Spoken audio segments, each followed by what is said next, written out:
Tiffany and welcome back to my channel. If you've been following me for a while, you know that I typically make upcycle clothing on my channel, but I saw this bag recently and I cannot get it out of my mind, so I thought I would bring you along as I try to make my own version. Let's take a closer look at the original bag. It is a pretty simple quilted tote bag with contrasting panels on the side as well as the bottom, and it also features these double straps. I'm going to use these measurements to figure out a pattern for my version, and here's what I came up with. I have 3 main pattern pieces for the body of the bag, and the measurements are in inches. Then we'll also need these pieces for the shorter straps, and finally these pieces for the longer ones. I ended up using 2 red bandanas and 3 pink ones for my bag. The bandanas are pretty flimsy, so I'm also going to be using iron-on interfacing, and I'm going to start by cutting that out first. You can also use a flex foam stabilizer or whatever material you prefer to make the bag stiffer, but I decided to use this fusible fleece because it's what I had on hand and I cut it down to the sizes that I needed. You can see here that the larger pieces are the front and the back, and this one here is for the bottom, and then I also have these 2 pieces for the sides of the bag. I also decided to include the measurements here so you can easily see exactly what needs to be cut out. Next step is to iron the interfacing onto the bandanas. I'm placing the interfacing on the wrong side of the bandana, and I'm lightly pressing with my iron to adhere before turning it over and giving it a good press on the right side, working in sections, making sure that everything is laying nice and flat and that there is no bubbling in the fabric. I repeat this for the rest of my interfacing, again just lightly pressing to adhere before flipping it over and giving it a good press, making sure that the interfacing has adhered completely to the bandana. Now I can cut out all of my pieces, and you can see that because the interfacing is already cut to the right size, I'm able to use it as a guide. I continue to cut everything out, and here are the pieces that I'll use for the self layer of my tote bag. Now I'm using the pieces we just cut out as a guide to cut out my batting, and you can see that I'm cutting the batting pieces a little bit larger than the bandana pieces. I'm using cotton batting because I happen to have this on hand, but you can use whatever batting you like for this. I tried to replicate the quilting on the original bag as best as I could, so for the large pieces, I started with 1 line down the middle and then I drew 4 lines on either side that are all 1 1/4 inch apart. I did the same for the bottom piece, and for the sides, I started with a line down the middle and this time just 1 line on either side, again 1 1/4 inch apart. I used tailor's chalk to mark out the lines, which I'll use as a guide while I'm sewing, and you can see here that I did use some pins to help keep everything in place. I'm using a straight stitch for this, and you want to make sure that your stitch length is not too short, and I continued to work my way sewing along all of those lines that I drew. Here's one of the side pieces, and it was really hard to see the chalk lines on the lighter color, so I used a heat erasable pen to mark out my lines. Once all of the pieces were quilted, I went ahead and trimmed everything down to size. I personally like doing it this way because due to the denseness of the batting, I find that the fabric can sometimes shrink during the quilting process, so cutting it down after it's already been quilted ensures that all of my measurements remain accurate. It took me a while to finish all that quilting, but I am finally done and now I can move on to the fun part, which is personalizing the bag. I'm taking inspiration from the original bag, so I'm using my Brother SE700 embroidery machine to embroider my name onto one side of the bag, and here is how it turned out. Then I made this DIY heart patch with Daisy's name embroidered on it to sew onto the other side, and it's a little bit hard to see, but I also added a few embroidered daisies to this side. It is a new day because I always forget how long embroidery takes, but all of my pieces are ready and now I'm going to start sewing them together. I'm starting with the front of the bag, which I'm going to sew to the bottom of the bag. I'm placing these pieces right side spacing, and I'm going to sew them together with a 1/2 inch seam allowance, but I'm not going to sew all the way across. Here is a close-up of the bottom pinned to the front, and you can see that I've gone ahead and marked out my stitch line, and I've also made a mark 1/2 inch from the edge here, as well as on the other side. I'm putting my needle down at that 1/2 inch mark from the top, sewing a couple of stitches, and then making sure to backstitch. Then I continue to sew with a 1/2 inch seam allowance all the way to the 1/2 inch mark from the bottom, again backstitching to lock everything in place. Here is what it should look like at this point, and I also wanted to show you that I pressed the seam open and I only started sewing 1/2 inch from the ends on both sides. Next step is to sew on the back piece, and you want to make sure that both of these pieces are facing in towards the bottom panel. I'm placing these right sides facing and sewing with a 1/2 inch seam allowance, again making sure we're starting and ending 1/2 inch away from the edge, and this is what the bag should look like now. I have one of my side panels and I'm placing it right sides facing to the bottom panel, and I'll sew this together with a 1/2 inch seam allowance.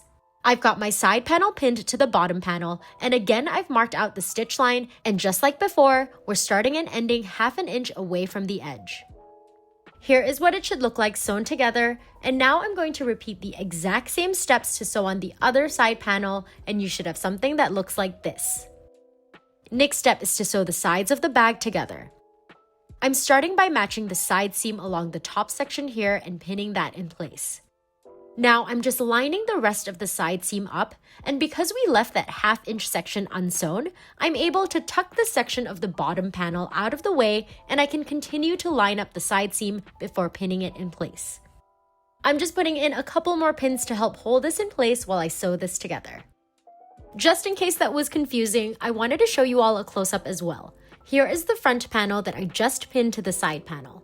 Here is the bottom of the bag, and you can see where it's sewn to the front panel, and it stops 1/2 inch away from the edge. Here is where those 3 panels meet in the section that we had left unsewn. This is the bottom panel, this is the front, and this is the side. Because we had left this unsewn, I'm able to neatly tuck this away, which then allows me to line up the sides properly before sewing this together. This time, I start sewing from the top edge of the bag using a 1/2 inch seam allowance, and once you get to the end, you can sew right up to the bottom edge if you prefer, but I like to stop sewing 1/2 inch away from the edge, again backstitching to lock everything in place. Since we are working with such thick layers, this is going to be pretty bulky, so I'm just going to trim away the seam allowance along this section, and this will help give us nice crisp corners when we turn the bag to the right side later. Now I'm repeating the same steps 3 more times to finish sewing up the rest of the sides, and I also went ahead and pressed all of those seams open, working my way around the bag. This is what the bag should look like at this point, and now I'm going to start working on the straps. I'm starting with one of the short straps, and this bandana piece measures 14 inches by 3.5 inches. I'm also using interfacing, and this measures 14 inches by 2.5 inches. The measurements are a little bit funky because I didn't want my straps to be too bulky. Finally, I'm adding a strip of batting, and I like to cut mine a little bit longer than the actual strap, and this measures 1 1/8 inch.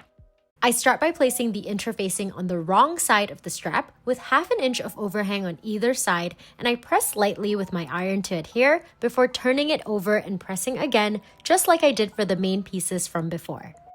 Now I'm going to fold this overhang section over the interfacing and give that a good press to create a crease, and I'm flipping the strap over so I can repeat this step on the other side as well. Now I'm flipping the strap over to the right side, and I'm taking my time to give it a good press. I flip it back to the wrong side so I can now fold it in half and press this in place. I really take my time with this, making sure I'm locking in all of the creases that we just made. Here is what the strap should look like now, and I'm taking my batting and placing it on 1/2 of the strap and sandwiching it between the layers and then pinning that in place. Now I'm just using a few more pins to help hold everything together while I sew this in place. I'm sewing as close as I can to the edge, and I'm using my presser foot here as a guide, remembering to backstitch at the start and at the end. Here is the strap now, and I decided to add a top stitch to the other edge as well as along the center, and now I'm just going to trim away the extra batting on either side, and here is one completed short strap. I'm going to repeat this for my long straps, and this measures 27 inches by 3.5 inches. The interfacing is 27 inches by 2.5 inches, and the batting is a little longer than the actual strap, and this measures 1 1/8 inch, and I did have to sew 2 pieces together to create a long enough piece for this. I made this the exact same way as before, and now I have 2 short straps and 2 longer ones. It's a little bit hard to see here, but I made a mark 2.25 inches away from the edge, and I'm taking my long strap and lining the outer edge to that mark and then pinning that in place. You can see here that I've also left an overhang that measures 1.5 inches. Now I'm taking my shorter strap and placing it right next to the long one, pinning it in place, again leaving a 1.5 inch overhang. Here is what the strap should look like pinned on, and now I'm going to sew these in place. You can see here that I'm just sewing with a straight stitch as close to the top edge of the bag as I can, remembering to backstitch, and here is a close-up of what that should look like. I've gone ahead and sewed the straps onto both sides, and now I'm going to start working on the lining. The lining pieces are the same size as the self pieces from before, but I did decide to add a pocket to my lining layer. The process of sewing the lining together is pretty much the same, except when I sew these pieces together, I'm going to start sewing from here to here, and then from here to here, leaving a gap in the center, and you should have something that looks like this. We're going to use this opening here to turn the bag out to the right side later. Now I'm going to follow the exact same steps as before to sew my lining layers together, and you should have something that looks like this. You can see here that I have the self layer right sides out, and here I have my lining layer which is wrong sides out. Now I'm placing the self layer into the lining layer so that these two pieces are right sides facing. I'm lining up the self and lining along the top edge and pinning in place, and I'm making sure that I'm matching the side seams of the lining to the corresponding side seams of the self. Here is the top of the bag completely pinned, and now I'm going to sew these together. I'm using a 1/2 inch seam allowance for this, and when I get to the straps, I just sew right over them and continue working my way around. Here is what those two layers should look like sewn together along the top edge, and now I'm going to find that opening that we left in the lining and very carefully pull the bag out to the right side. This is sped up, but I'm really taking my time here and I'm being very careful with this. I slowly maneuver the thick layers out, making sure that I'm not accidentally ripping any of the stitches. Eventually, the bag will be fully turned out to the right side and you should have something that looks like this. Next step is to close the opening in the lining, and I'm going to use a few pins to help hold this in place as I sew. I'm sewing this with my machine as close to the edge as possible, or you can choose to hand sew this shut, and here is a close-up of what the lining should look like now. Now that we've closed the opening, I'm going to tuck the lining back into the self layer, and I'm going to fold the lining along the top edge towards the inside of the bag and pin this in place. I'm showing you a close-up and I'm just tucking the lining inside of the bag right at that seam here and pinning it in place. I'm going to continue working my way along the entire top of the bag, and you can also use an iron to help press this in place. I've got everything pinned in place, and next step is to top stitch. I'm sewing as close to the top edge as I can, and I'm using my presser foot as a guide. When I get to the straps, I sew over all of the layers and continue to work my way along the entire top of the bag, being careful not to sew over any pins. I decided to sew an extra row of stitching about 1 inch down from the initial top stitching, so that's what I'm doing here, and I think this adds a nice detail aesthetically, but it also gives the straps a little more security since we're sewing over the extra length that we left from earlier. At this point, the bag is technically done, but I'm going to add stitching along all of the edges to make the bag a little bit sturdier. I'm starting with the bottom edge, and I've pinned the front panel to the bottom panel wrong sides facing like you can see here, and I'm going to start sewing 1/4 inch away from the edge, continuing to sew right along this long edge here and stopping 1/4 inch before I get to the end. I've already backstitched 1/4 inch away from the top, and now I'm using my presser foot as a guide to sew along the edge here. This is what it should look like, and you can see that the stitching starts and ends 1/4 inch away from the edges, and now we're going to repeat this for the entire bottom section of the bag. I'm working on the opposite side of the bag now, and I wanted to mention that I made sure to pull the lining out of the way for this. Next is to work on the shorter sides, and again I started my stitch 1/4 inch away from the end, using my presser foot as a guide while sewing, and backstitching 1/4 inch away from the other end. Here is a close-up of what it should look like with the bottom section completely top stitched, and now I'm going to start working on the sides of the bag. It can get a little bit tricky to sew along the top since it's so bulky, so I like to use a hammer to flatten out any bulk as much as I can.